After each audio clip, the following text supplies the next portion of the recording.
बिस्मिल्लाहिर्रहमानिर्रहीम।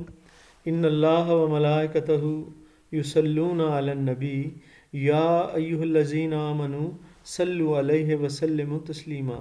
सल्लल्लाहु अला हबीबिही सय्यदिना मुहम्मदिन व आलिहि व अस्हाबिहि वसल्लम। जी अज़ीज़ तलबा, हम टेंसेस का काम कर रहे थे और आज बिल आखिर हम आखिरी टेंस तक पहुंच गए हैं। पैसिव का ये टेंस है, फ्यूचर परफेक्ट का टेंस है। चलें जी, इसके बाद टेंस का हमारा काम ख़त्म हो जाएगा, लेकिन आपकी प्रैक्टिस जो है वो ख़त्म नहीं होनी चाहिए क्योंकि practice makes a man perfect. चलें जी, अपने अब इसकी लर्निंग की तरफ चलते हैं। Future perfect tense passive voice में कैसा होता है। फ्यूचर परफेक्ट टेंस हम जिस तरह ऑल पीछे जो टेंसेस पढ़े हैं हमने उनकी लर्निंग की है, उनकी एग्जांपल्स को देखते हुए एग्जांपल्स का हमने एनालिसिस किया और फिर उससे लर्निंग की है। आज भी हम ऐसे ही करते हैं। ये आ गई जी हमारे सामने एग्जांपल्स, मिसालें आ गई हैं। यहाँ पर देखें जी, ये जो चुके होंगे ये जो है क्या जाहिर कर रहा है जी, चुके होंगे कि ये फ्यूचर परफेक्ट टेंस है। ये जो चुके होंगे, ये गे जो है ये फ्यूचर की इंडिकेशन कर रहा है और चुके जो हैं ये इंडिकेशन कर रहा है जी परफेक्ट की। तो चुके होंगे तो ये सारा फ्यूचर परफेक्ट की इंडिकेशन कर रहा है। चोर पकड़े जा चुके होंगे। अब चोर जब पकड़ लिए गए तो पकड़ने वाला मौजूद नहीं है, इसका मतलब है ये पैसिव में चले जाएगा, काम वाकया हो रहा है। The thieves will have been caught. अब आपको पता है कि थर्ड फॉर्म लगती है पैसिव में, ये बात आप जानते हैं। और यहाँ पर क्या है जी, किस लफ्ज़ का इजाफा हुआ है, जैसे कि हमने पास्ट और प्रेजेंट में बीन का इजाफा किया था। प्रेजेंट में हैज़ हैव के साथ किया था और पास्ट में हैड के साथ बीन का इजाफा किया था पैसिव वॉइस के ही टेंसों में।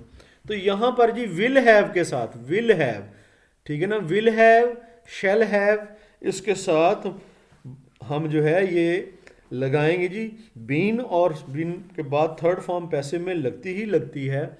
तो अब ये देखते हैं कि इस सेंटेंस का सलूशन क्या है जी। चोर पकड़े जा चुके होंगे। The thieves will have been caught, या अरेस्टेड भी आप कह सकते हैं। ठीक है जी, ये सेंटेंस हो गया। अब दूसरा सेंटेंस को हम देखते हैं। वो मकान फरोख्त हो चुका होगा। ठीक है ना, यानी कि वो मकान फ़रोख्त करने वाला मौजूद नहीं है और फ़रोख्त का अमल वाक़या हो रहा है, कोई कर नहीं रहा। ठीक है जी, तो ये हो गया जी वो मकान फ़रोख्त हो चुका होगा। That house will have been sold. फ़रोख्त है ना, sold. That house will have been sold. ये हो गया जी सेंटेंस। इसके बाद थर्ड की तरफ चलते हैं। यहाँ पर क्या आ गया, क्या जो है ये शो करता है कि ये क्वेश्चन है, क्वेश्चन मार्क भी शो करता है। अब इसमें दो हेल्पिंग वर्ब हैं, लेकिन हमने विल और शेल जो है इसी को ही चलाना है बाहर, इसकी सवालिया बनाने के लिए, नेगेटिव के साथ नॉट लगाने के लिए इसी को ही चलाना है। चलें जी, तो फिर क्या होगा। अब हमारी इम्तिहानी कापियाँ छप चुकी होंगी। विल, हाँ जी, विल आ जाएगा। विल इम्तिहानी कापियाँ होती हैं आंसर शीट्स या आंसर बुक्स। विल आर हमारी होती हैं आर।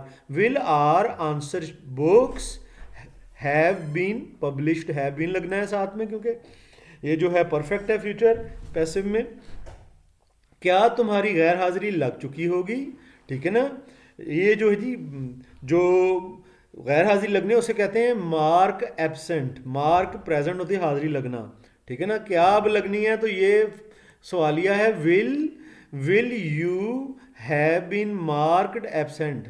ठीक है ना, तुम्हारी हाजिरी क्या जिस ना गैर हाजिरी लग चुकी, गैर हाजिरी लगाने वाला कोई नहीं है, इसलिए ये पैसिव में। Will you have been marked absent. ठीक है जी, मैं हर एक चीज से महरूम नहीं हो चुका हूंगा। ठीक है जी, आई के साथ शैल लगता है। ठीक है ना, चुका हूंगा महरूम करने वाला नहीं है, पैसिव है ये। I shall not have been, ये डिप्रीव इसे डिप्राइव भी कई लोग बोलते हैं। I shall not have been deprived of everything. ठीक है ना, हर एक चीज़ ये एवरीथिंग को कहते हैं। चलें जी आगे, हम यही जो हमने मिसालें पढ़ी हैं इससे हमने कौन से रूल्स जो हैं उनकी समझ हासिल की, या उनको हमने बीच में से अखज़ किया, निकाला। ठीक है जी, ये रूल्स हैं बुनियादी असूल और कायदे। ये जो टेंस जी होता है इसमें थर्ड फॉर्म आपको पता है पैसिव के सारों में लगती है, और यहाँ पर विल है बीन का कॉम्बिनेशन होता है या शेल है बीन का कॉम्बिनेशन होता है, यही हमने पढ़ा। और जब इंट्रोगेटिव होगा तो हम विल शेल को सब्जेक्ट से पहले लगा देते हैं, ठीक है जी। जब मनफी करना होगा, नेगेटिव हो गए, नाफिया होंगे, तो हम फिक्रों में नॉट को जो है लगाते हैं और विल और शेल के बाद लगाते हैं और हैव के पहले लगाते हैं। विल हैव के बीच में ये हम नॉट लगाते हैं। ये इस तरह से है जी। ये तो थे जी कानून जो हमने ड्राइव किए हैं अपनी उन मिसालों से। एक्सरसाइज की तरफ चलते हैं। एक्सरसाइज में अब आ गया जी अंडे फरोख्त हो चुके होंगे।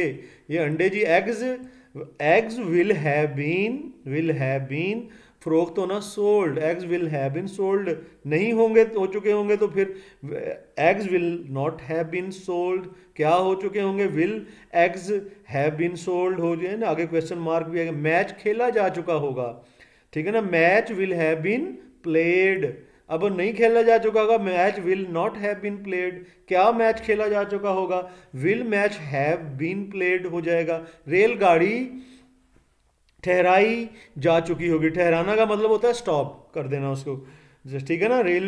अब रेलगाड़ी जो होती है इसको कहते हैं train. Train will have been stopped, ठीक है ना। ठहराना नहीं ठहराई जा चुकी होगी, the train will not have been stopped, ठीक है ना। क्या ट्रेन ठहराई जा चुकी, will the train have been stopped. ये इस तरह से हो जाएगा, आसान सी बात है। सवालात के पर्चे तकसीम हो चुके होंगे, ठीक है जी। सवालात के पर्चे, ठीक है ना, आंसर शीट्स अब इसे कहते हैं, ठीक है जी।